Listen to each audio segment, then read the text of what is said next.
It's time to talk sports. It's Hacksaw's Headlines, a panorama of the world of sports, stories, comments, and opinions. Now, here's iconic sports talk show host Lee Hacksaw Hamilton and co-host John Riley. Who wants to talk sports on a Monday? We do. From the DIXIELINE Lumber and Home Center studios in San Diego, we welcome you to Hacksaw's Headlines. This is our Monday bonus podcast. Good afternoon, everyone. This is Lee Hacksaw Hamilton, along with my co-host, John Riley.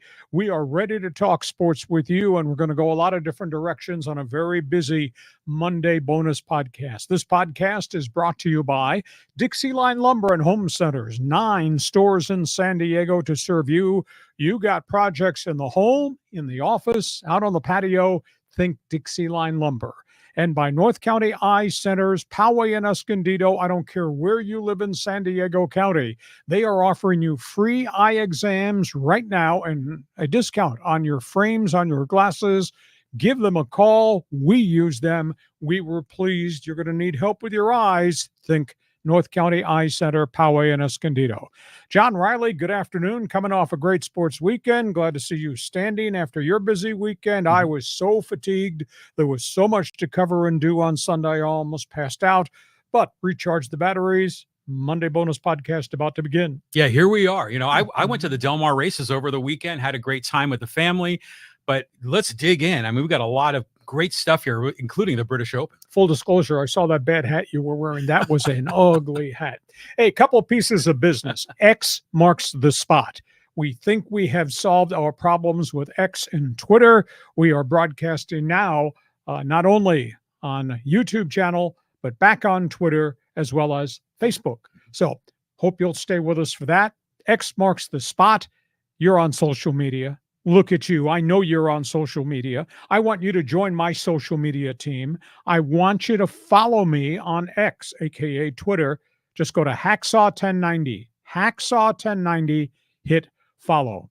Another item, if you like sports, have you check my website? Do you check my website every morning? Why are you not checking my website? It's all written. It's an absolute ton of information every day. And when you go to the website, there's a big orange box. I want you to join a Hacksaw's Insiders group. We're going to figure out a way to get together and stage a Hacksaw Insiders group party. We want you to do that. Want you to subscribe, want you to share. That way you'll get the alerts every time we put something up on the YouTube channel, and we do that an awful lot. And John created this when we started. It's totally out of control. It's like an oil spill. It's called Fans Forum, John. Yeah, Fans Forum, an oil spill.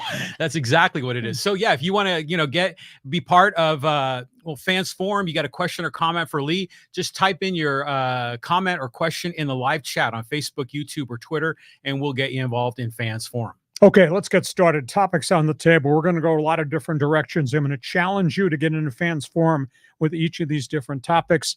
I spent the entire day watching the weather in Troon, Scotland. And watching Xander Schauffele and what he did to win the British Open. What a spectacular group of hours it was to see what he accomplished and John, to see what happened to everybody else that was chasing him. I tried to come up with a word to describe what we saw. And I couldn't come up with the right adjective, adverb to describe it. So you're the smart guy in the room. Give me a word to describe what that kid, it's not a kid anymore, what that San Diegan, what that Aztec accomplished at the Open. I was getting Tiger Woods vibes. I mean, because, he went into two of these majors this year. He's finally arisen because he's been on the edge of being one of the top golfers in the PGA. What a run for Aztec for life, Xander Schauffele. I'm going to use the word because I think it's arrived. I think he's a superstar. No doubt. I mean, he had won tournaments prior. He had been on the periphery of accomplishing something in the most important tournaments, hadn't gotten there till he got here with the PGA Championships. And then what he did Thursday, Friday, Saturday, Sunday was just spectacular. He's got ice water in his veins. There were 8 golfers separated by 2 shots at the turn in the final round yesterday. 8. And they were all chasing him. And he ripped off birdies. Birdied 11, birdied 13, 14, 16. stayed out of bunkers. He stayed out of the high grass. He got lucky bounces along the way. He did not self-destruct Thursday, Friday, Saturday, and the weather. I love that type of weather. I love Scotland's weather. That weather was miserable for the golfers. Dude shot a 65 on the final day. He finishes at a -9, and he did that with everybody chasing him. There was a confidence. There was a calmness. There was a maturity to fight off every one of those guys that made runs at him. And maybe he didn't pay attention to the leaderboard. Maybe he wasn't looking over his shoulder. He did say in the post-tournament golf conversations with the global media what he learned at the PGA Championships about the pressure of trying to win a Grand Slam helped him a great deal. There was just a calm about him in his game, especially on the final 9 holes when he reeled off all those birdies. And then prior to that, there was just a focus despite everything that was happening with the weather. And the weather just got worse and worse Thursday, Friday, Saturday. I mean, this guy came together. And I don't think this is a once-in-a-lifetime weekend. I think if he can continue to play with that level of focus, that level of intensity, and the ability to make every conceivable shot possible, like I said, my word of the day on Sesame Street is superstar. Yeah, he's definitely arrived. The first half before the turn on Sunday, he missed a couple of birdie putts just by millimeters. So that lead that he had could have been even greater. But I just love seeing the local boy doing good here, San Diego, Scripps Ranch, Aztec for life. But the other part about this tournament that I enjoyed is all the different holes, the railroad track hole, the postage stamp hole, all the weather issues. It just made it like a fun obstacle course. Oh, it was. And as we marched through, and I watched a lot of this British Open. I probably watched more British Open this weekend than I have in the last group of years. But all I could think about was what you and I talked about Thursday as the first round was beginning. The pothole bunkers, 6 to 8 feet deep. Holy cow. The railway hole, the coffin hole, the 623-yard mile hole, the rain, the wind, the slog, the slate gray sky. I mean, it was so hard. Let's just talk briefly about the other group of golfers and what happened to each of them. Okay, let's bring it up. Here If it wasn't Xander, I was rooting for Justin Rose because he's just been a pure pro for more than a decade and a half on the tour. And he had won the Open way back as a young golfer.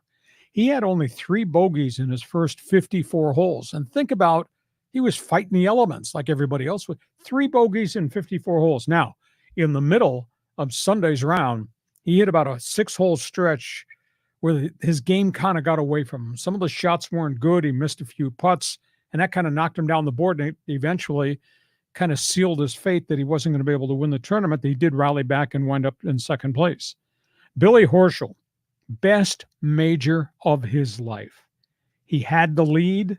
He got erratic off the tee on the front 9, and then somehow he dialed it back in. He reeled off 3 straight birds, 16, 17, and 18, climbed back into second place. Billy Horschel, Justin Rose tied for second. Shane Lowry, fans' favorite from across the border in Ireland. He lost his composure. I started to read really bad body language. He just struggled. And what killed him, most of this happened on Saturday where he kind of fell back of the pack. He couldn't survive a bogey, double bogey on back-to-back holes, and all of a sudden he was spraying shots everywhere. He struggled. Scottie Scheffler has just never solved how to play links golf, and that's a big issue. His body language was really bad. His putter went away. You could just read the frustration level of Scottie off the tee, hitting the fairway or hitting out of the fairway, having to hit it back, his struggles on the green. So he obviously wasn't himself, and he's never quite figured out. He struggles over in Scottsdale on the links course there. He just had never figured it out. And then you throw in all the weather and the elements, it just beat him up. Bryson DeChambeau, I expected much more. What a fatal start. Bogeyed 4 of the first 6 holes on Thursday. Never a candidate in the tournament. Wound up 9 over par. The shocker to me was Rory McIlroy. And he's in a mental funk right now with his game. I don't call it a Grand Slam curse. It's been 10 years since he's won a major. But he went double bogey, postage stamp hole, another double bogey on the railway hole. He just was never in it. Minus, there was nothing on the scorecard that said he was going to get it back together. Wound up going 12 over par, missed the cut completely, and left. And his game is not where his game many thought would be. And this is a guy that I think was emotionally damaged after what happened in the U.S. Open. And boy, he played poorly. And there was Tiger Woods, sad sight. 79 and 77 the first 2 days. 6 bogeys, 2 double bogeys the first round. Came back with more bogeys the second round. Off the tee, didn't hit it for yardage. Hit it off the fairway, was in all kinds of trouble. He had bad putter problems. It was really a pity party just to watch Tiger Woods. And maybe the worst display is what I saw the first day.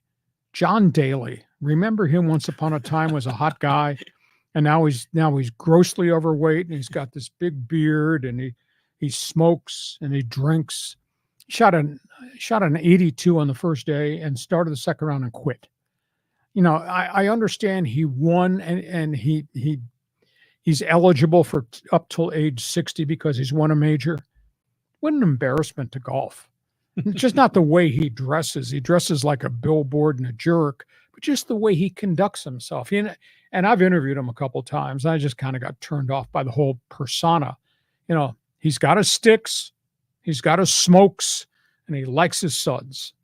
Why the hell he's on the still on the PGA Tour? Unfortunately, he's got the exemption because he won Grand Slams in the gifted year or two he had on the course. His whole life is just unraveled. So, I mean, to see him on the course was just an utter embarrassment. So, hats off to Xander. Superstar, I think, has arrived. And the other guys, they all made runs at him, and Xander held them off, and then they all self-destructed. And I sat there and I just watched the elements. The elements were brutal. I mean, the wind is blowing sideways, and the rain is blowing sideways, and guys are on the greens putting, and you could see the ball because of the wind. And guys are off the tee. 18 to 20 mile an hour winds in their face. They hit it high and it stalls and comes down. And I think I told you the first round, guys played the front 9 along the Bay of, I think it's a Bay of Fundy. It's the Irish Sea. They played the front 9 with the wind in their face. So they get ready to go to the 10th tee to go back the other way inland. And the weather had changed. The wind was in their face going back. These guys were so psyched out. They just mentally, these poor guys fell apart. And it was just, you know, I'm a big believer in body language, you know, but I think you have to seal yourself from it and say, okay, I had a shot that went awry because of the weather and the elements, and not lose your mind over it because everybody else in your group and everybody group behind you is going to play in the same elements. So some of these guys just didn't cope with it. So superstar from San Diego has arrived, and John Riley says, yeah, he's arrived. And you could see that, like, on Sunday, dude was focused. Meanwhile, Justin Rose, you know, local, he was British. He was really emotional, you know, as he was trying to get this thing together, and he missed a few putts and kind of got angry, and the fans were with him with the emotion. But Xander was like robo golfer, you know, just grinding through everybody. But I want to go back to the British Open. Isn't there like a collection of courses that they tend to rotate? Yes, they all do. So how often do we get to see it at Troon? Maybe once every 8 to 10 years. I mean, there's so many different courses. I think they go to Northern Ireland next year. You know, and the historic, prestigious one is St. Andrews in northeast Scotland, but they all rotate, Carnoustie and a whole bunch of others. So it's just special. I mean, this thing's been played since the 1850s. This was the 152nd Open. Wow, pretty cool. And 158 guys teed off, and you know how many broke par by the time they got to the finish line Sunday night, in the rain and the wind and the cold? 9. 9 guys broke par out of 158 who teed off. Oh, that's a brutal course. It's tough. Well, it's the British Open. Yeah. Reaction to Tiger? You always talk about the pity party and Tiger hanging around. Tiger's like John Daly in that respect, where they're former majors winners and they get out there and, you know, they've got the legacy. But, you know, when Tiger was bending over to pull a ball out of the hole, he looked like an old man with a bad back. I mean, you could tell he's just a shell of himself, and it's disappointing. But I'll tell you what, when I saw Xander, especially walking up to the 18th hole with his caddy, his former San Diego State golf teammate, his partner, man, that was just so dynamic. It was like another Tiger Woods. We got a new young kid that is coming here and taking the PGA. Hey, you're a golf fan. We have not taken a lot of fans forum comments on pro golf. Did you watch the British Open? Do we have a new superstar? Is this the next great one from the States? Feel free to jump on board if you're into golf. From golf, let's talk baseball, John. Baseball, Padres, Dodgers, Angels. What do you got, Lee? We got all kinds of headlines here. What a weekend for Padre pitching. How about the Padre starters in the Cleveland series? That was the first place Cleveland Guardians, a.k.a. my Cleveland Indians, first place. And the Padre starters, Waldron, Cease, King, 20 innings, gave up 2 runs. Beautiful. To a first-place team. And Dylan Cease has obviously made some structural changes in his delivery. Second straight, unbelievable performance. This time he throws a one-hitter, strikes out 10. Michael King came back on Sunday, 6 no-hit innings. Waldron gave him 6 quality innings of 1-run ball before the bullpen imploded on Friday night. Starters were really impressive. Now, day off today, they go to Washington. Randy Vasquez, who has a tendency to get beat up, he's going to have to start. They're still short on starting pitching. They got another problem. They sent Johnny Brito to AAA El Paso to get him ready to come back to be extended, put into the rotation, shut down. He's got forearm problems in El Paso. And Adam Mazur, whom they sent down, he showed up damaged. He's gotten lit in his El Paso starts. He had a 7.74 ERA here, should not have been in the major leagues, but valiantly tried to hang in there. It's back to El Paso. He's got an ERA down there now, 7.29. Brutal. So there, we're marching towards the trade deadline. That becomes a big issue. So the Padres win 2 of 3 in Cleveland. Off day today, Washington. Then they go play the first place Baltimore Orioles, who are really, really good. So that's the Padre notebook. Dodgers, they've been waiting. They have arrived. They have just activated Tyler Glasnow, Clayton Kershaw. Both will start against the San Francisco Giants this week. 4-game series, LA, San Francisco. They're going to put Kershaw on a pitch count, but he had 4 minor league rehab starts. He pitched pretty decently. Glasnow, there's an innings issue with him because he's never thrown 180 innings, and he's on this track towards that. Glasnow seems to be completely healthy, coming off what appeared to be a minor hip issue. New trade talks. The Dodgers are talking to Detroit about the ace of their staff. I can't believe the Tigers are going to trade a 13-game winner, but they can only control Tariq Skubal for 1 more year, and they put him on the trade block. So he's available. Nathan Eovaldi is available. Cal Quantrill is available. Jesus Luzardo, Miami's available. I got to believe the Dodgers are going to get into this bidding war, and I think they're going to get one of these pitchers. They were trying over the weekend to try to move to the front of the line in this Tiger trade for Skubal. And the question is, what are they going to trade? What we hear is Outman, Lux, possibly the young outfielder Miguel Vargas, or the kid catcher at AA who's had a good bounce-back season, Cartaya. But the help from the Dodgers pitching staff has started to arrive, and they just sent today Brusdar Graterol has been sent out on rehab, as well as one of the other pitchers on the DL. Again, the Dodgers at one point had 16 on the disabled list. Now they got 4 of them that look like they're about ready to possibly come back. So we'll keep an eye on that. We've not had a lot of good news to talk about the Angels. There's a piece of good news. It's going to bear watching. Mike Trout left Anaheim, is in Salt Lake City tonight to begin rehab. Hey.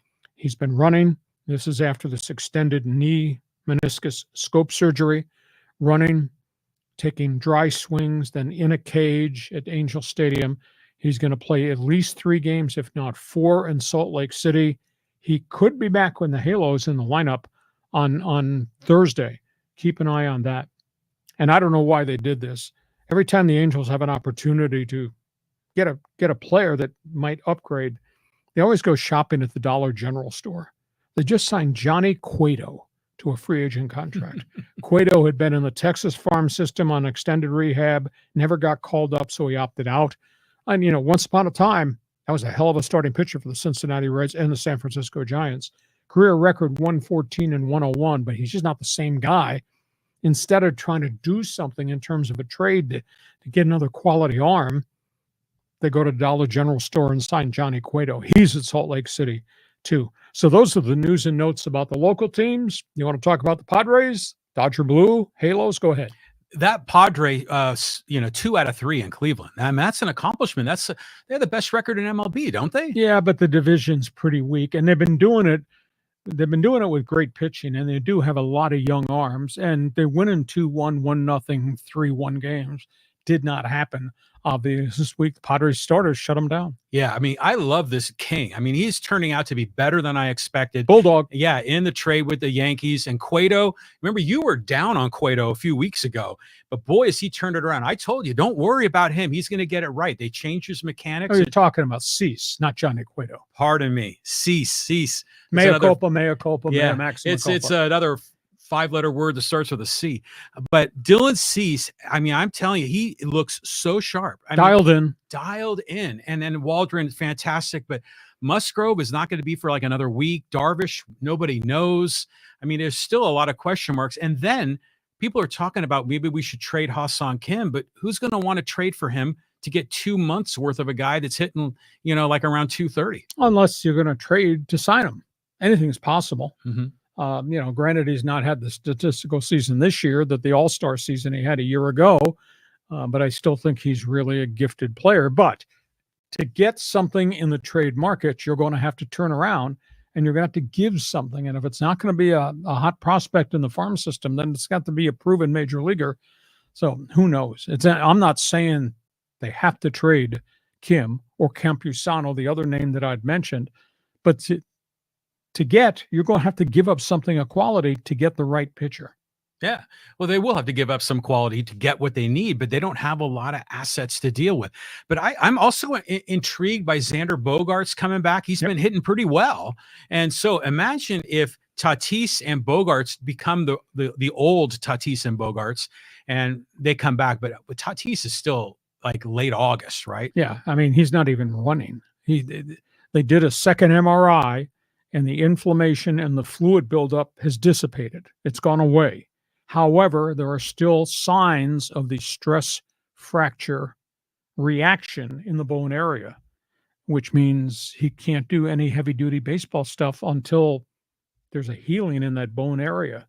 So the inflammation and the fluid or the blood's gone, which means now the healing can occur, but you're not going to have him do heavy-duty running and all that because then he could have the stress reaction return or we actually fracture the thigh.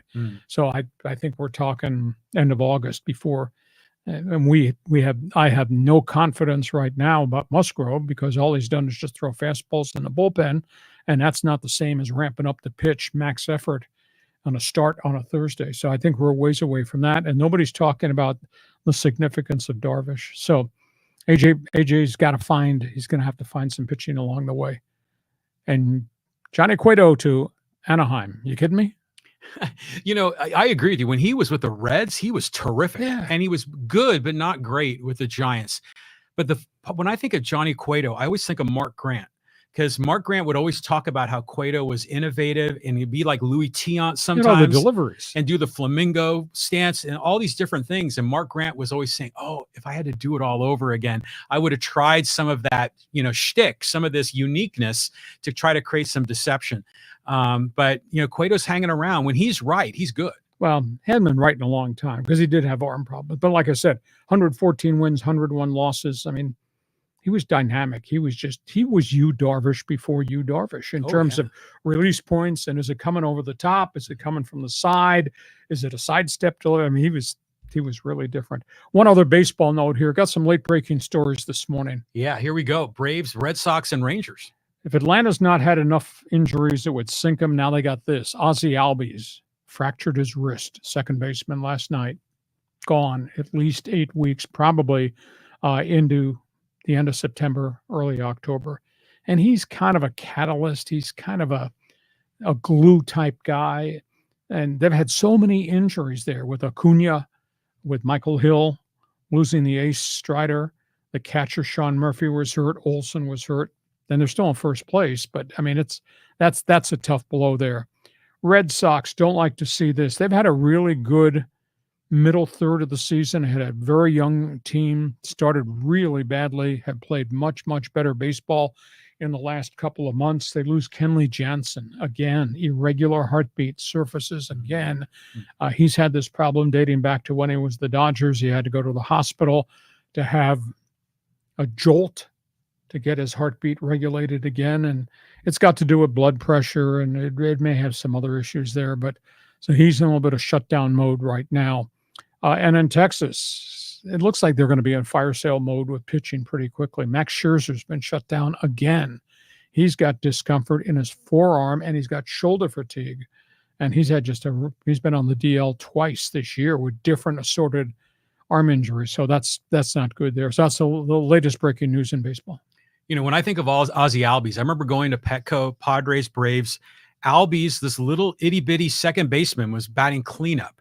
And I'm like, what are they thinking? He should be like a 1 or a 2 hitter. And sure enough, he hit a bomb at Petco. That guy's got power. I mean, he's a legit player. So that's a big loss for the Braves. But you said that, Scherzer is, setbacks. But imagine the Dodgers. They get Glass now. They get Kershaw back. Those guys could have setbacks again. The Dodgers could be in some trouble as well. True. I mean, but the Dodgers are still in first place. They had 16 pitchers on the DL, and they're still in first place. Now they got 2 back. They're going to monitor them.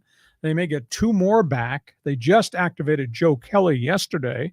So that's 5 guys off the DL. That's the cavalry. Looks like it's about to arrive. So if you're a baseball fan, feel free. Jump on board. Fans Forum want to hear what you've got to say. We go from that to the NFL. The NFL. Here we go. Here's the big board. A lot of topics on the table. We've been following this whole diatribe with the 49ers. Brandon Ayuk meets with general manager John Lynch, gets a course in Economics 101, why they don't want to do a contract extension right now.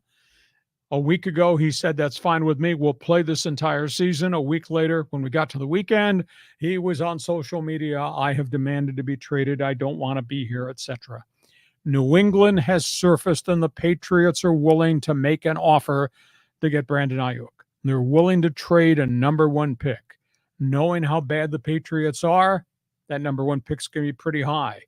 I don't think Frisco wants to trade the wide receiver, but I think if they could get a high number 1, they'd trade him and keep Deebo Samuels, who's already signed to a contract extension, the 2 very, very different receivers. Speaking of the Patriots, man, they are peeved.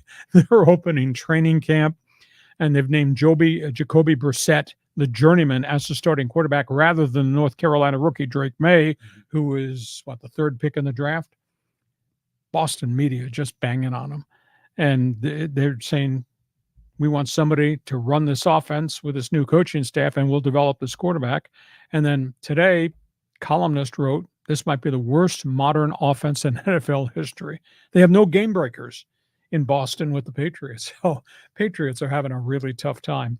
Let's talk about the Bears and the number 1 draft pick and the quarterback. Let's first of all start about the entrepreneur that is Caleb Williams. So Caleb Williams has different lawyers representing him in different talks with the Chicago Bears. They've all been approved by the Players Association, but every time you want to discuss a certain aspect of the contract, evidently you're dealing with a different lawyer. So Caleb Williams goes to the Bears, and he has one lawyer tell the Bears, we want this 4 or 5 year contract, which is normal. This is the money, which is all slotted. You know what you're going to get. And the first lawyer says, we want a clause in the contract that you cannot franchise tag him anytime during this year, during the 4 years or the 5th year. You can't franchise tag him. You can't keep him from going to free agency. So the Bears are taken back by that. Second lawyer shows up and has indicated wants a full no trade clause. Another lawyer shows up. I'm going to, with his approval, form a LLC corporation based out of Delaware. We're going to take all the money you're going to pay him, and it's going to go into the LLC, which means it's tax-free. Another lawyer shows up and says, we're coming up with another plan. We want you to pay him the amount of money. It's 4 years, $39 million. But we want that devised as a loan, so there's no tax. So Caleb Williams, the entrepreneur, comes up with all these demands through these different lawyers to the Bears. The Bears go to the National Football League, and the National Football League refuses to approve the contract. They said, all this stuff is in violation of the collective bargaining agreement. We're not changing the CBA for Caleb Williams. So they took everything and put it in a brown envelope and gave it back to the lawyers and said, no, the contract is the contract, and this is how the NFL wants us to negotiate this contract. He eventually signed 4 years, $39 million. He didn't get the franchise tag clause. He's got to be paid like you, me, and everybody else on the Chicago Bears, not as a loan, not tax-free. So anyhow, the entrepreneur in Caleb Williams got off to a rocky start. Now the quarterback that is Caleb Williams, everybody is really excited to see what he's going to be all about. Third item, Jacksonville Jaguars. See that logo there? This is really intriguing. You remember the vice president of finance that stole all this money from the Jaguars in the offseason? Oh, yeah. Got caught. He stole $22 million by rigging accounts and hiding money that was coming in that nobody knew, was never recorded, and went to him. This guy's in prison, by the way, already. I think his name is Amin Petit. Anyhow, Jacksonville just filed Friday night $66 million lawsuit against Petit. They're foreclosing on everything he owns. All his Mercedes-Benz, 3 palatial estates, etc. This guy was living high on the hog, and this guy was a gambling addict. They are, what is it? Garnishing. Yeah. Everything he owns. Well, yeah, he stole from them. Then they also filed paperwork with NFL business partner FanDuel.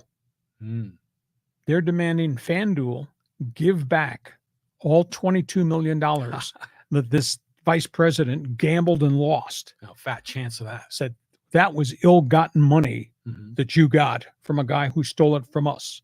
And we don't care that you're a partner with the NFL. That's our money illegally gotten by you. We want that money back. NFL has not said anything about this yet. That's kind of different. That's really interesting. Final topic, Green Bay Packers. Everybody's opening camp. Guess who's not going to be there? Quarterback, Jordan Love. Really? Jordan Love is in the final year of his contract. Now, this is the Utah State quarterback that has grown into the job, earned the job. Aaron Rodgers left, had a really mystical season, 32 touchdowns last year, 3,000 plus yards. He's only started 1 year. He's hardly ever played, aside from last year's really good season. And he's slated to make $10.5 million in the final year. They're trying to negotiate the extension. He can't be a free agent yet. He's not qualified. He wants $45 to $50 million right now. Yeah, right. He goes from 10.5 to 45 to 50 million right now after one season of success in the league. And they announced this morning he's not coming to camp. Now, he's going to get fined $50,000 a day because that's the CBA. But again, everybody at the quarterback position in the NFL, whether you're a longtime veteran or a one-year starter, everybody wants $50 million. It's just Green Bay's they got an issue now with that guy who obviously has to be there for them to be successful. So, John, those are hot topics on the table.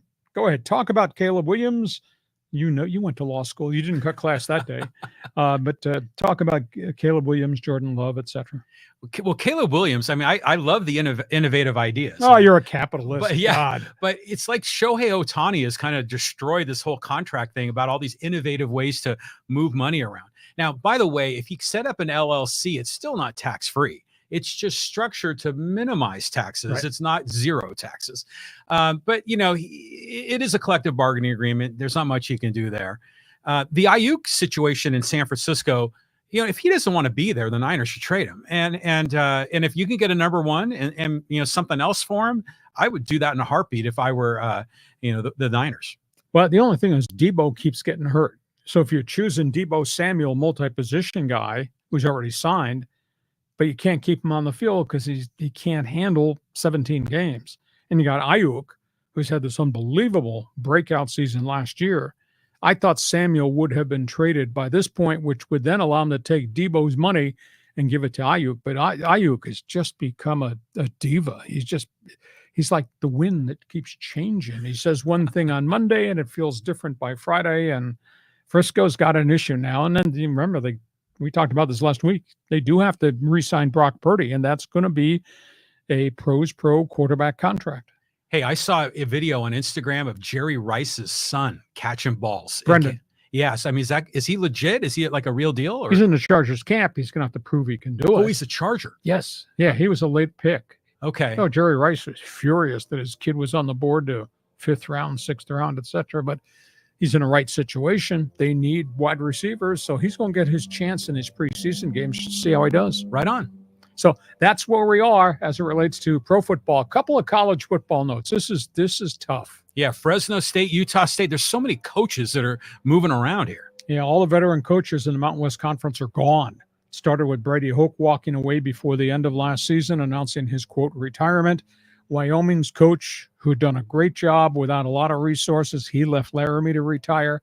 Jeff Tedford from Fresno State has just retired. He's got heart disease, and I don't know whether he needs a heart transplant or whether it's got to do with a heart valve, but he has stepped away. He was 44 and 22. He was a quarterback guru. I mean, that's why Fresno State's been so good so recently, and they don't have a lot of resources. He has just retired. And Blake Anderson at Utah State did a great job flipping that program. He just got forced out. And finally, the details came out yesterday. Blake Anderson had a defensive tackle that was involved in a domestic abuse case, a semi-sexual abuse case with a woman. And Blake Anderson interceded. He threw the kid off the program and told the kid, go to the transfer portal. Mm-hmm. You're not going to be in this locker room. But he interviewed the kid. He conducted his own private interview with the victim. He did not tell the university that he had interceded in this case. He didn't cooperate with Utah State. And in essence, it's a Title IX violation. And then the university started their own probe, and they found out all this data about their head coach who was running interference. It wasn't that he was trying to create the fact that this didn't happen because he'd blown the player out already, but he wasn't honest with the university, which was conducting a Title IX investigation, and he wasn't apologetic or anything. He was just really standoffish. That I had to find out what was fact versus fiction. As my player, I had to know. Well, that's not the way university structure works on something serious like domestic abuse or Title IX. He got tossed, and they said, we're terminating your contract with cause, and you don't get the $4.5 million buyout either. So there's going to be a lawsuit coming there. So you look at the Mountain West Conference, outside of the coach at Air Force Academy, Troy Calhoun, and maybe the guy at Colorado State, Jay Norville, hell of a lot of coaches gone who are really good coaches. Yeah, and a lot of quarterbacks are gone too. So, I remember when Tedford was rumored to be one of the candidates here at San Diego State, like about, 20 years ago or something. But he was at Cal Berkeley, I think, before that. He'd been around the Pac-12, just a bright guy, good guy, old school guy, quarterback guru guy. I mean, if you just open up, new YouTube or Google, how many really quality quarterbacks come out of Fresno State? His fingerprints are on a whole bunch of those guys. He's a really good man, and unfortunately, forced into retirement because of health. Hey, Fans Forum is open. You got questions. We're going to allow you to pop those questions or allow you to make a statement. Feel free to jump into Fans Forum. Pick any of the topics that we've talked about.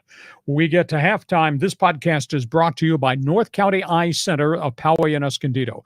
I don't care where you live in San Diego. When it's time for you to get help for your eyes, these people right now are offering a free eye exam through the month of July and a discount on frames for your new glasses. I want you to call them and make an appointment and just come see them. They're in Poway. They're in Escondido.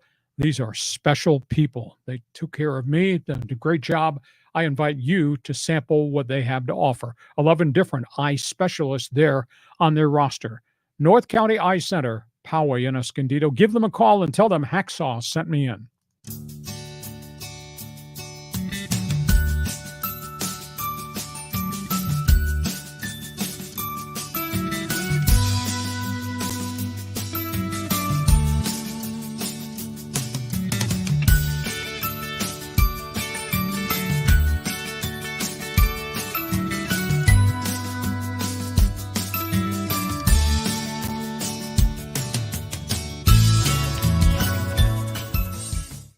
And our podcast is also brought to you by DIXIELINE Lumber and Home Centers. There are 9 stores in San Diego to serve you. You know how bloody hot it's been. It was 100 degrees in my driveway today. Last week when I came here to do the podcast, it was 111. Now, we work and live in inland North County, San Diego. I'm sorry we don't live on the coast. I wish we lived on the coast, but we don't. But because I got new windows and I got doors for my house about 5 years ago at DIXIELINE, I don't use my air conditioning. This sounds stupid. I don't use my air conditioning until about 2 o'clock in the afternoon. So I'm able, because my house has been able to stay cool, because in essence, it's sealed off. And that's because of DIXIELINE lumber. Same thing you've done here in your castle is use DIXIELINE for doors and windows. Yeah. I mean, we got a new front door from DIXIELINE, but we run our air conditioning a lot. So I think we need to replace our windows. And I think that would make a big difference. And these are the people. If you got projects, they've got the materials and they got the ideas too. DIXIELINE lumber.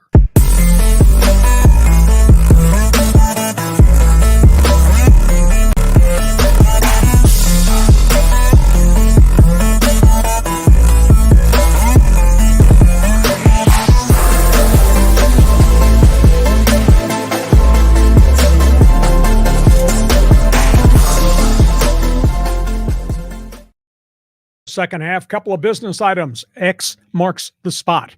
You're on X, aka Twitter. You're on social media. I want you to follow me because we put a lot of stuff up on my aka Twitter account. Just go to @Hacksaw1090, @Hacksaw1090, hit the follow button, then you can get involved with me. Second item, you like sports? I don't know what the hell you're doing tomorrow morning, but you should be on my website when you get up tomorrow morning. I write a volume of information every day. It's leehacksawhamilton.com. It's all written. Give me 5 minutes. I'll tell you everything there is going on in the world of sports. And while you're there, on the homepage, there's a big orange box. Fill it out. Join Hacksaw's Insiders Group. You'll get emails about a whole bunch of different things that we are doing. And we started this when we started this thing, what, 169 shows we've done together? Yeah, something like that. We're still talking to each other. He came up with the idea. It's called Fans Forum. When we're done with this podcast, you're staying here with us because it's your turn on your show. It's called Fans Forum, John. Yeah, look at all these guys piling in here. We've got Callan and Chris and Jason and Matt and Schickster and a bunch of other guys in here. So was that Sam Crow and Derek? So we're going to get you all involved in Fans Forum. You got a question or comment for Lee, drop it in the live chat on Facebook, X, or YouTube. And by the way, I want you to share. Tell everybody what we're doing. We're here Mondays at 1 p.m. Pacific. We're here Thursdays at 1 p.m. Pacific. Tell all the people that follow you that Hacksaw is back. Today might be a record. We may be over 400 on the live stream by the time we finish at the top of the hour. Now, we think we've solved, knock on wood, fingers crossed, we think we've solved some of the problems we had with X and our audio files. But, you know, between what we're doing on our live stream, on YouTube, with Twitter, and with Facebook, this thing is cooking right now. And also, we're also asking everybody just to follow us. We're trying to get to 10,000 followers, and we're marching towards that direction. So tell your friends at Hacksaw 1090. John, you ready for the second half? Because we got other things you need to talk about. Yeah, Hacksaw is back, baby. All right, here we go. Not everybody speaks with that vibrance. All right, let's talk a little NBA here. Some notes around the league. Yeah, Steve Ballmer, the owner of the Los Angeles Clippers, said he tried really hard to retain Paul George, the high-scoring guard. The team offered him 3 years, $150 million. They offered him the exact same thing that they offered Kawhi Leonard, that Leonard signed immediately. And Leonard took less money to hold the team together. Paul George said, "This is great. Let's keep this franchise together." They offered him the exact same thing, and he turned it down. He refused to respond. Then at the end of the season, they said, "We're going to open these negotiations. You're a free agent. We want to keep you here, keep the core together." They offered him the same amount of money. He turned it down again. Then he came back with a 4-year offer. Then he came back with a demand for a full no-trade clause. Then he came back. He wanted the whole thing guaranteed. And Steve Ballmer just flat out told him, "We need to keep this franchise together. We can't make exceptions to the rule. This is what Kawhi got, Everybody else is going to get that or a little bit less than that, so we can have enough to put a whole team together, and it's gone. He said the goal was, this is the NBA rules as it relates to the salary cap. Work with us. Paul George said no. Paul George left, never said goodbye. That's kind of nasty. LA Lakers summer league season is over. Bronny James had back-to-back games of 12 and 14 points. He sat out the last game of the season. Lakers think he made enough progress to come to camp to be on their 15-man roster. Dalton Knecht, who had a very rocky start, the big 6'5" shooting forward, three-point guy from Tennessee, he finished upbeat. He had 4 good games in a row. Johnny averaged 22 points a game in the summer league, wow. And he shot 41% from the three-point arc. That was after a crummy start. His first 2 games were terrible, and the last 4 games he played pretty well. Lakers lost another player today, Spencer Dinwiddie, veteran guard, first guard off the bench, left. He went to the Dallas Mavericks. So Lakers have got still 15 guys under contracts, but they lost one of the veterans that they had interest there. Denver, we thought this was going to happen. It finally happened. They got the point guard to replace Kentavious Caldwell-Pope, who jumped to New Orleans as a free agent. They waited, and the Clippers made the Russell Westbrook trade. Because of the salary cap issues, Clippers traded Westbrook to Utah. Second-round draft pick went the other way. Utah bought him out, released him, signed immediately with Denver. Denver sent a second-round pick to Utah. So, in essence, it was a Clipper-Denver Nuggets trade. And the fact is now, R.W. Westbrook, he's going to be a starting guard to replace KCP, Kentavious Caldwell-Pope. Last topic, Orlando. This is a really sad story. This is one of the really nice gentlemen I ever met, and I interviewed him a couple times. His name's Pat Williams. He was the president. He was the founder of the Orlando Magic team, became their first general manager in addition. And it was a little bit of a different era. But Pat Williams drafted Shaquille O'Neal. Pat Williams drafted Penny Hardaway. Pat Williams drafted Dwight Howard, all within the first 7 years of the Orlando Magic. And they were a really good franchise. And then, unfortunately, the CBA changed. Players left because of mega contracts. That was the beginning of the 2 and 3 superstar guys per team. They went to the major markets. Orlando was never, ever the same. He was really upset that the NBA changed the rules and kind of stripped his franchise of all of its quality players. But he was a smart guy. He was a religious guy. He had 7 adopted children. He was just a special human being. Pat Williams just passed away at the end of this past week. I think he was 84 or 86. He was really kind of a cool guy, and obviously a magnificent player personnel evaluator, because he brought all those stars in to Orlando right from the start. So, John, no air balls. Hit a 3-point shot. Make a public statement about the Clippers, what's happened in Denver, and if you want, about Orlando. Well, yeah, Westbrook keeps landing on his feet. I mean, that guy, he was like a dog for a while, both the good side of a dog and the bad side of a dog. But, the Clippers are trying so hard to make something work, and then nothing ever seems to work. It's the curse of the Clippers. But how about Pat Williams? When you first brought him up, that's the thing I remember, all those adopted kids. And were they like international orphans or something like that? Well, somewhere, I think Chinese, Japanese, but I think somewhere here in America, his wife got involved in a foundation of helping raise families. Was a really special gentleman. Yeah, he was. I mean, I remember seeing him interviewed, just a really, a good soul.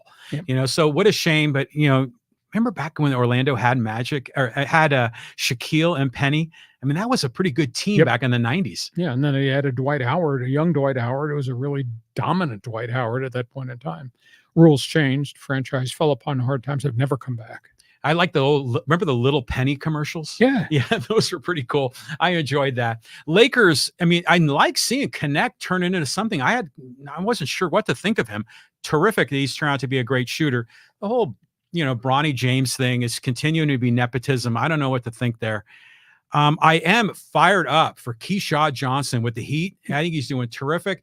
I'm worried about Ledee and the Timberwolves if he's going to really be able to stick around. His last game, he finally scored 9 points. He got part of the offense in the last T-Wolves game that they played before the Summer League shut down. I don't know if this is going to equate into a contract, whether he's going to wind up just in the G League or maybe there's an opportunity. He was not much of an offensive force in Minnesota's games. So that's the latest from the NBA. You want to talk about the Lakers, the Clippers? Nepo kid. That's what they started to call Bronny James. It was a Make-A-Wish Foundation kid, right? Yeah, for the first couple of weeks, yes. A lot of derogatory stuff said about Bronny James. So jump on board, fans forum, if you want. Last topic on the table here. Okay, yeah, like in the back room, we've got the high-speed sports wire, the ticker, it's rolling. Tick, tick, tick, tick. Big horse racing story. Churchill Downs. After 3 years of litigation, they lifted the ban on Bob Baffert. This went on way too long. I thought it was condescending how they acted towards him. This all spins back to 3 years ago. The Derby winner, Medina Spirit, tested positive for an illegal ointment. Baffert wrote a letter to Churchill Downs within the last month, indicated that I take responsibility for what happened. That was my stable. That was my horse. That was my trainer. Now, he had been utterly defiant through the first 2.5 years. And because Churchill Downs said, you violated this, you had a history of this. And he said this was a pure accident. He was totally defiant. So therefore, they banned him. They banned him from the Kentucky Derby, other horse racing federations, New York, California. They banned him too because they had to go coinciding with the Kentucky thing. But when the 2-year ban ended, the others lifted the embargo and they took Baffert horses in New York and California and Del Mar, if you will. But Churchill kept it in for a third straight year because he was still fighting them and he had sued him and that case got thrown out of court, etc. But he finally wrote a letter and said, I take responsibility. They immediately lifted the ban. So Baffert is back.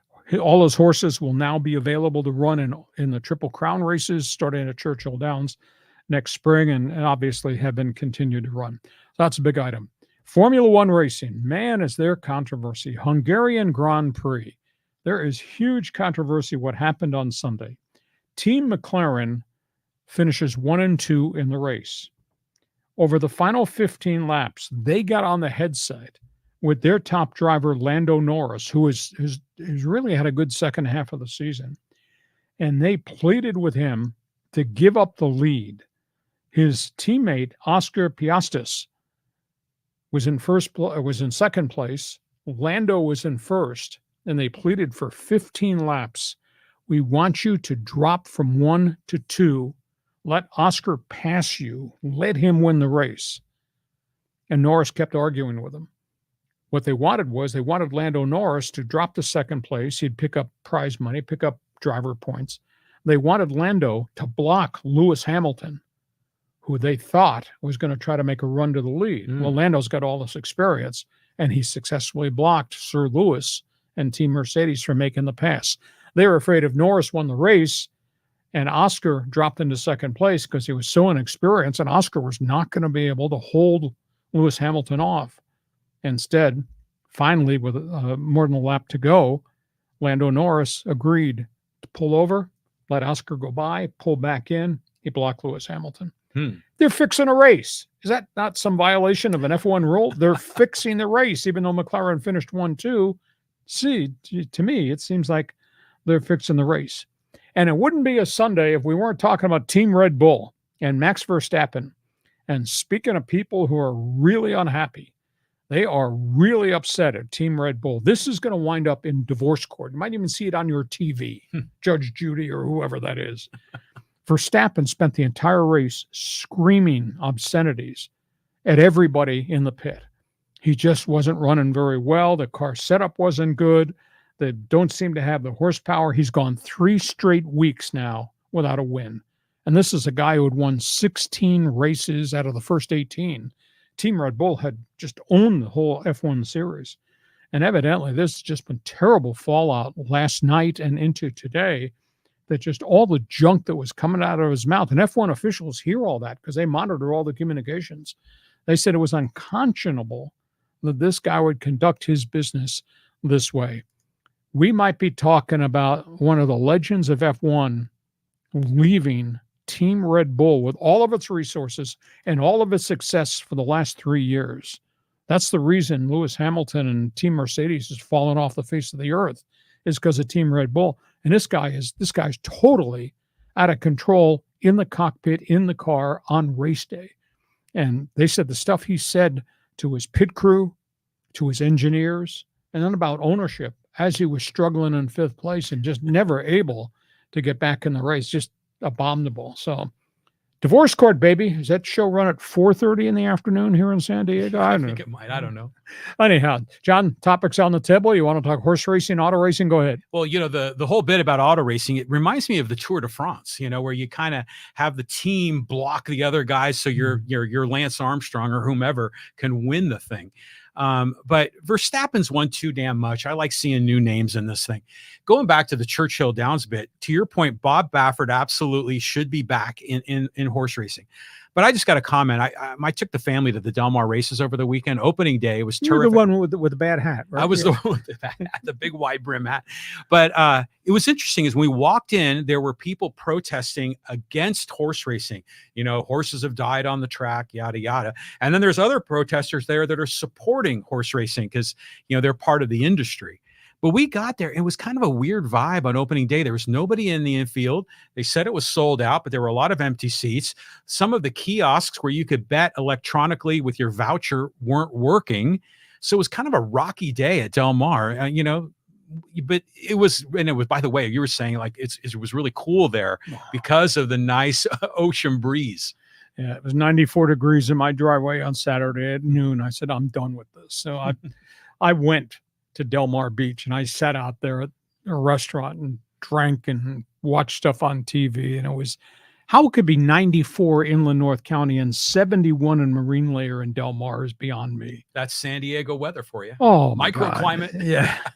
But anyhow, so I enjoyed it. I was thinking about you losing all your money in that bad hat. I saw a picture of John who was bad. I don't quite understand. Del Mar normally opens on Thursday, right after the 4th of July, but they pushed it back because the Del Mar Fair ran long this year, and they pushed it back. So I don't understand where the crowd was at, because that normally draws. I've been out there opening day, it was 43 to 44,000. I don't think. Not even close. Yeah.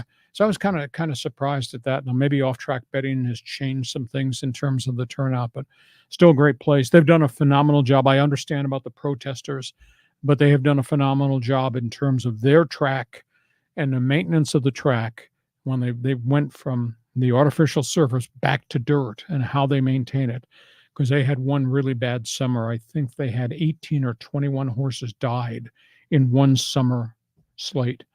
And their fatality rate is way down. It's not that way at Churchill Downs and some other places where they're still having a lot of horses go down on training that are running on these artificial surfaces. But Del Mar has kind of become a flag carrier for safety, and they've done a good job. And they were one of the first ones that made the bold decision.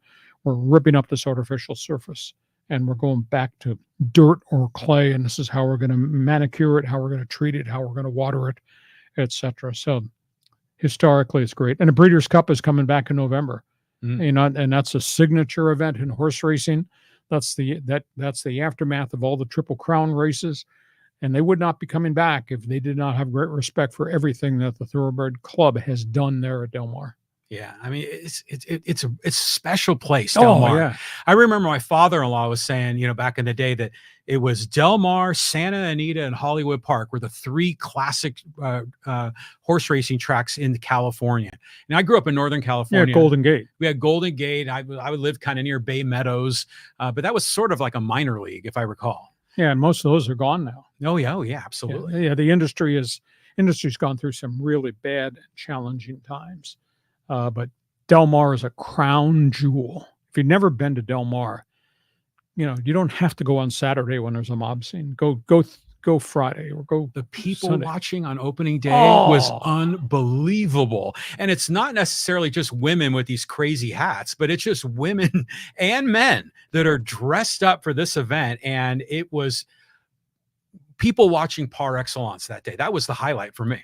I've never seen a guy wear a Hawaiian shirt which has a picture of gas pumps and trucks on it, but that's what John wore, plus the bad hat that he wore. So, hey, listen, we hope you're enjoying what we're doing. It's your turn now to take this thing over. We call this Fans Forum. I don't care where you are. You got a question, we got an answer.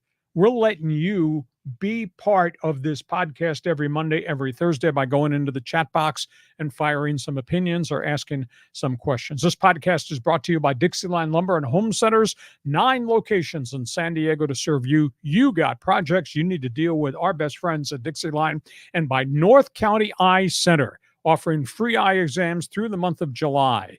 We're all going to need help with our eyes. Free eye exams. Call them, set up the appointment, and just tell them Hacksaw on his podcast was raving about North County Eye Center, and rightfully so.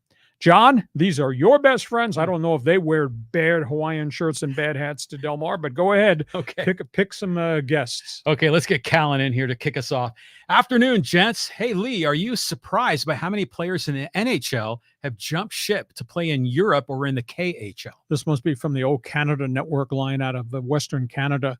Callum, they pay a lot of money.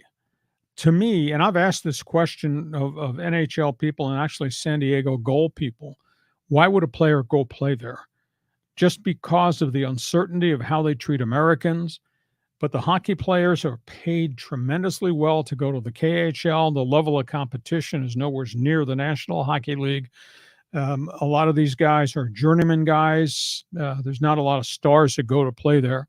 Our relationship between the NHL and the KHL is really, really rocky. That's had to do a lot with politics and obviously the mess in Ukraine with Putin.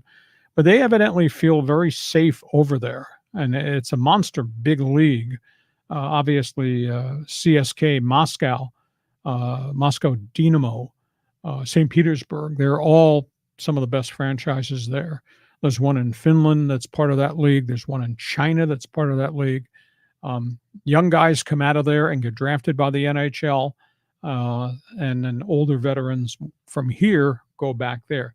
I'd find it really uncomfortable to live in Russia at this point in time when they're arresting Americans and all that.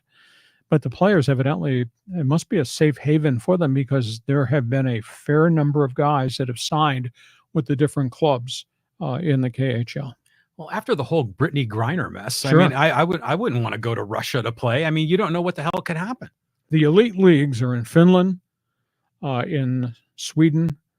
The Swiss NHL has gotten much better, and they've lured veteran players there, and they've developed some young players that have come here that have played. There's second tier leagues in Germany. There's one in Italy. But, you're on the periphery of the National Hockey League, and maybe you're towards the end of your career and say, well, I'll go have the international experience and payday. So there are alternatives. However, there's also an import ratio. Sweden and Finland and Switzerland, you can only have 3, quote, imports. Either that's Team USA members or Canadians. So there's only 3 per team. That sounds like the quotas in the Japanese baseball league. Sure. I think, but there's a young man here in Poway that is playing hockey in England for, I think it's the Milton Keynes team, which is weird. It's an economist, but that's the name of the team. And he's had a really good run there. So I'm assuming that's like a minor league version. That's probably an A or a AA version. Yeah. But I mean, Finland, Sweden are really the elite European leagues, and Switzerland has now really developed. The leading scorer of the Toronto Maple Leafs, Austin Matthews, when he had 60-plus goals this season, he left. He's from Scottsdale, Arizona. And he went and he played for the Zurich Lions as an 18-year-old. He wasn't eligible for the draft in the NHL yet. So he went there and played very, very well. Was coached by an NHL coach at that point in time. And then he had a very good season. And again, it's not the grind of a season that the NHL is. I think they play maybe 50 to 60 games max there. But he played, got a lot of experience, and obviously was a first-round draft pick of the Maple Leafs and has gone on to be a superstar. So international hockey is really kind of cool, but it's not the National Hockey League. Okay, next question. Moving on. Okay, let's go here to Chris. He says, from Carlsbad to the Canadian Rockies, Shohei, your lightning bolts. That home run by Ohtani yesterday was the most mammoth shot I've ever seen in my 48 years. over all the bleachers and under the roof. Now pull the bleeping trigger and acquire an ace and another outfield bat. Well, I think they're going to make a deal. Even though Kershaw and Glasnow have now been activated and are going to pitch, I think, Wednesday, Thursday against San Francisco. They're talking to Detroit. If I'm a Tiger fan, I think I'd be terminally pissed. Why are you trading the ace of my staff when you're trying to build this franchise? But they're talking about trading for Tarek Skubal, who's I think he's 13-4, 13-5, big strikeout guy.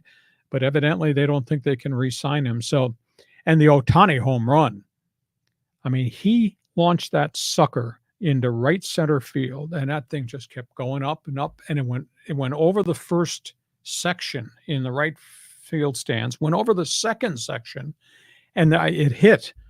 I think there's all kinds of Japanese signage boards now, because we talked about Ohtani and how the Dodgers are marketing him to corporate Japan. It either hit the Japanese sign above the fans in right center, or it went underneath. But if the sign had not been there, sucker would have gone out of Dodger Stadium. I don't know if anybody's ever hit a home run at a Dodger Stadium. Ohtani is just crushing it. Well, didn't Tatis hit one out? I mean, it was like 467 feet a few years ago. Yeah, but I like the in the outfield in Dodger Stadium. They have kind of like a overhang that has like a VW kind of a look to it, like a carport or something. But imagine launching a ball over that. 473. Holy crap! I mean, now I think the all-time major league record, and this goes back to when I was a kid, and I think I saw this on TV. Mickey Mantle, I think, hit a 565-foot home run in Washington at the old Griffith Stadium, went over the roof against the Washington Senators, and it was found out in the streets. And I don't know how you measure it, but they said it was 565 feet home run. Well, I think today they have the technology to get the speed and the launch angle, and they can project the trajectory, right? And I think that's how they compute the distance. Because how can you compute, the distance if it's in the second deck? It hasn't gone all the way and hit the ground on the other side.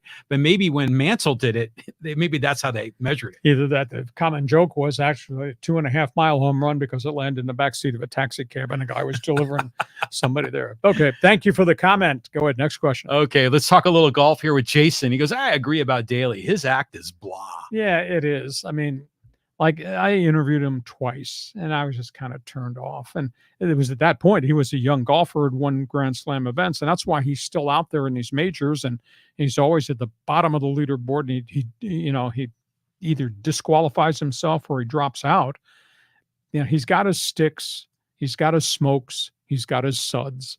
But to me, he's really a bad representative of what the pro golfers of today are all about. And when his exemption runs out, then he'll be playing in your golf course, miniature golf. It's terrible. I feel really bad for Tiger. This should not be happening. It's just a sad sack story to watch him limp, to watch him drag his leg, to see the scores that he's shooting, because he's nowhere near the player physically, and he can't be. He's had 5 different surgeries, and he's always been a great ambassador and an entrepreneur for the game, despite all the mess he got himself involved in with his personal life. But at the end of the day, he could be a great commentator. Take that next step and leave the tour behind, and let us remember the greatness of the guy that won 15 Grand Slams and 85 tournaments, not a guy dragging his leg up the hill who is 14 over par. Well, why does he go to these events anyways? Does he just feel like he's entitled? Hey, I'm automatic qualifier. Screw you. I'm going to play.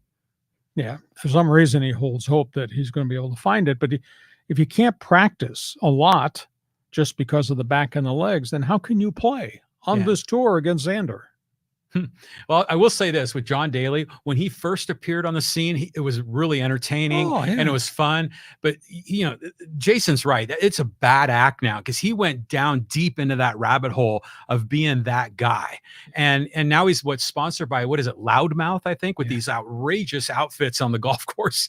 So he has become a cartoon character. Exactly. It violates the dress code. It just makes no sense at all. Next question. Okay, let's go here down the list. Callan had another comment here I want to get in.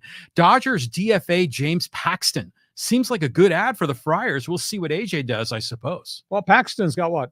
He 8 or 9 wins, and he's played pretty well. Now, maybe he's DFA'd because he's hurt. He's got a history of a lot of injuries.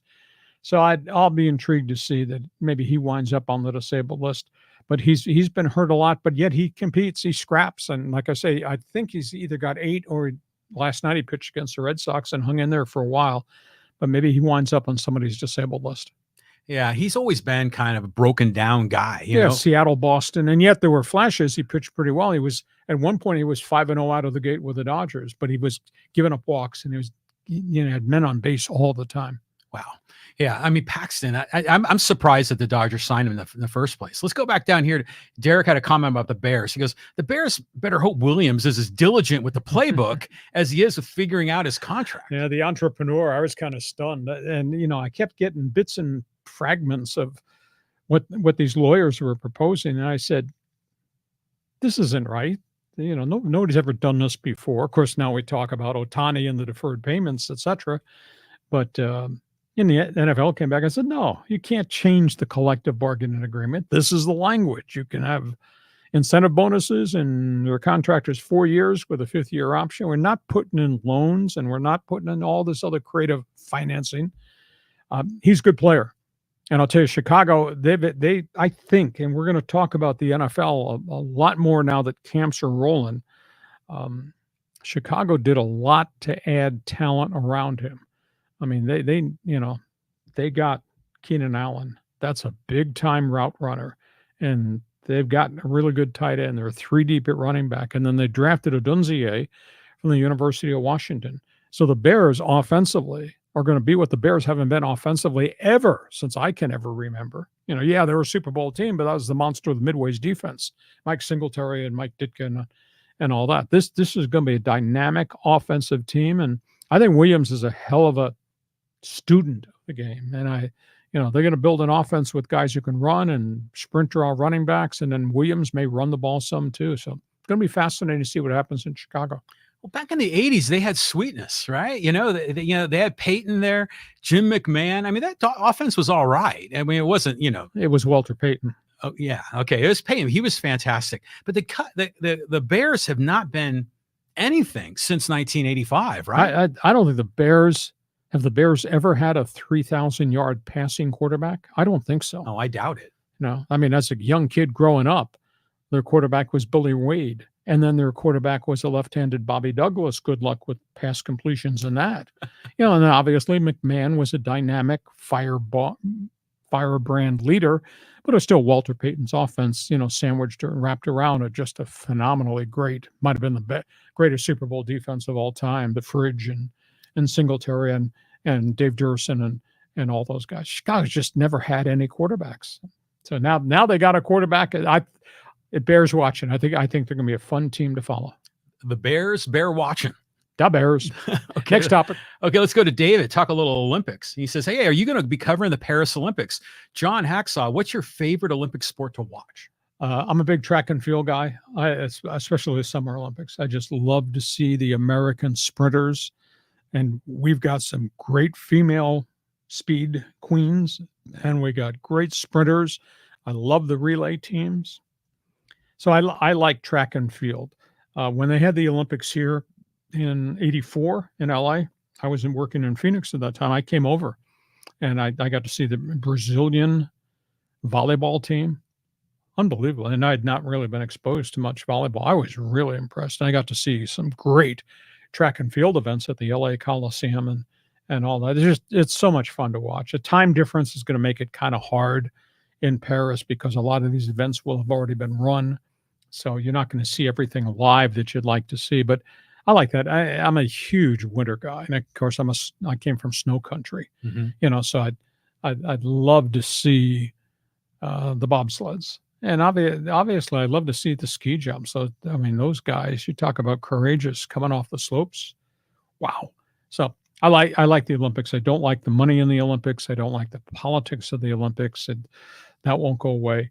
And when the professionals became part of the Olympics, I think it took a little bit of the luster off it. But at the end of the day, the then Soviet Union, those all were Army military members were playing on the Olympic hockey team. That's why 1980 and Herb Brooks and Jim Craig, the goalie, and Micah Ruzioni. That's why that was such a great moment in Olympic history, because our college kids beat Tretiak and all the Russian professionals. So, and unfortunately, the Olympics now have been stained by an awful lot of cheating, blood doping, whether it's swimmers, whether it's track and field people, China, Russia. It's a huge issue. And it's also the great debate, because of what Russia has done to Ukraine. Do we take it out on the Russian athletes and ban them? They're not going to wear Russian uniforms. They're going to be an independent federation running by themselves. It's not going to be, quote, that team. So you like the Olympics. What do you like most? Oh, I love them. I just think it's funny. Hacksaw going out, checking out the Brazilian beach volleyball team. The sprints are always fantastic. When I was a kid, I raced BMX, and that was a big thing, bicycle motocross. And now it's an Olympic sport. I think this is its second year. So for me, that's a personal thrill to see that, especially in skateboarding too. But one thing that seems like there's so much swimming, it's the freestyle, the breaststroke. I mean, every possible configuration of swimming, I kind of get bored with it.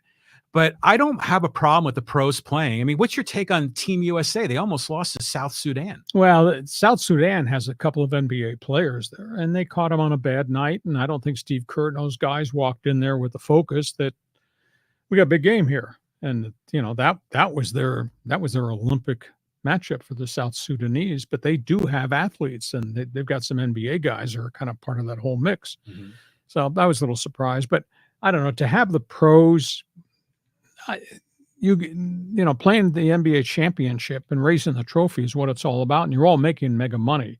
How important is it to get a gold medal? Cool playing for the flag. But, if you're dominating everybody, although they didn't dominate, they got screwed by the Russians way back in the day, the David Thompson era. So I like an awful lot of the Olympic competition, and we never get to see it. I had hoped that U.S.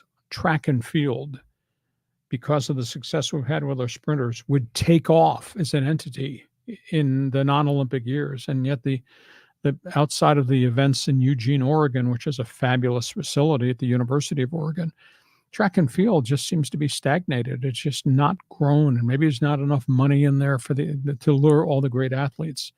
But we should be better across the board in everything in track and field than we are. Yeah, and the women sprinters are fantastic. Oh yeah, and just the way they look and they're styled and all of the electricity around it, I think is fantastic.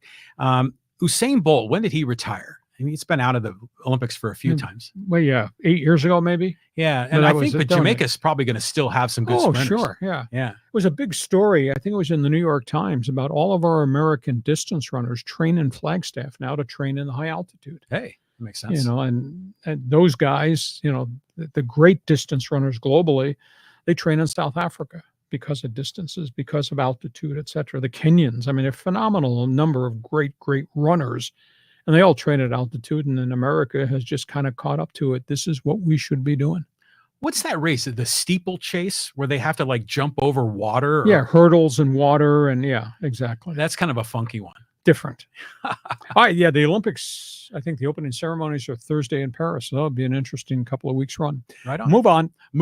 Let's go to social media here. We got a bunch of guys that want to get involved. And hey, let's talk about the Guardians. And this is from Phil. He says, hey, the Guardians are good. People forget that they were the youngest team in the league 2 years ago and forced the Yanks to play a full 5 in the playoffs. Last year was their sophomore slump season, but they came back this year ready to rock. Good for them. Yeah, great young pitching. Not a lot of household names, but young, big arms. And they're doing all this without Shane Bieber. Oh, yeah, Bieber, yeah. Yeah, he's been on the disabled list all year with season-ending elbow surgery. They really need another bat. I mean, they've got Jose Ramirez, who I think is one of the most underrated players in baseball. And they got the ex-Padre Josh Naylor, and they got his brother Bo Naylor. That's the extent of it. They don't hit a lot of home runs, and they play a lot of 2-1, 1-0, 3-1 games. Maybe they're going to make a deal. What they need is just a veteran rental bat. They need a Justin Turner. They need a J.D. Martinez, because you put another potential power bat in the middle of that batting order. But they're drawn really well. I've been kind of critical of Cleveland ownership for a long time. Again, I worked in Cleveland. I grew up as an Indians fan. I was a Long Island kid that hated the Yankees, the Dodgers, and the Giants for some reason. I liked Chief Wahoo, the logo. So I grew up as an Indians fan, the Rocky Colavitos and the Herb Scores of the world.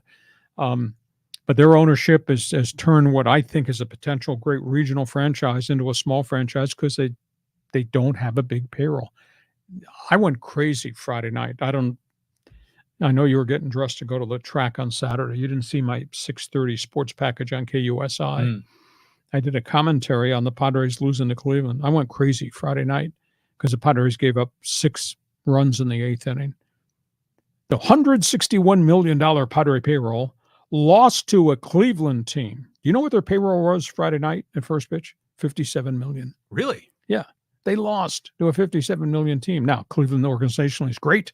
A lot of young players, really a bunch of stud young pitchers, and they fought through a lot of injuries along the way just to stay with it. But you lost to a $57 million team. I was just beyond my mind. Remember in the 90s, they were really good. Oh, yeah. Yeah, didn't they make the World Series one of those years? They might have. Mike Hargrove. Okay, yeah. And just think of all the great Indians in the past. I mean, you were just mentioning some of them, but they were the team in, I think, in the 54 World Series. They got beat by the Giants and Willie Mays. Exactly. And they won their last championship, I think, was 48. Bill Veeck owned the team, Boston Braves. But so it's been few and far between. But they've always had good players. I think it has a potential to be a phenomenal regional franchise. Oh, yeah. But because of low budgets, they turned it into a Cleveland franchise. Did you like the movie Major Leagues? It was funny. Yeah, it was kind of weird, but that's okay. It's just, I mean, it was Hollywood creative stuff at its best. Yeah, I think it's a great movie. Yeah. All right, let's move on here. Let's talk about some Dodgers here. And this is from Rosecrans Robbie. He says, we deal Outman and Lux for value right now. A good reliever, a better injury staff, a washing machine. At this point, just release them and lower parking fees. Well, they're not going to lower parking fees. I'll grant you that. But they do have resources to make a deal. They got 2 more pitchers at AAA that one could be shopped. They've obviously got Outman, who is hitting pretty good at Oklahoma City. Lux had a horrible start. Now Lux is starting to hit. He's a multi-position guy, second and short. If they're the ones that win the bidding war for Skubal of Detroit, they're going to have to put some of those names that we just mentioned into that package. But I will also tell you the Yankees are talking to Detroit, and the Yankees have finally decided they're going to trade Spencer Jones, big power hitter. He's from San Diego. Yeah, Carlsbad. Yeah, they're willing to put him in the package if they can get Skubal. Yankees pitching is terrible right now. I think the Yankees are, I want to say 6-16 in their last 22. And I think the stat I read this morning, the Yankees starting staff in that 22-game window, starting staff has an ERA of 5.20. And have had injuries. And I mean, Garrett Cole's come back, but he's not the dominant Garrett Cole yet. So the Dodgers are talking to us about Skubal. Now the Yankees have jumped into the bidding. Baltimore wants another veteran frontline guy. They're talking to Detroit. All of a sudden, Skubal becomes the top pitcher on the trade block, superseding Eovaldi from Texas and obviously Quantrill, Eflin down in Tampa. So one domino is going to fall pretty quickly, and then we'll have to see who scrambles to go get the other pitchers. You know, the Padres are trying hard, but the Padres don't have the amount of resources that the Yankees have, or obviously the depth of wealth in the system the Dodgers have.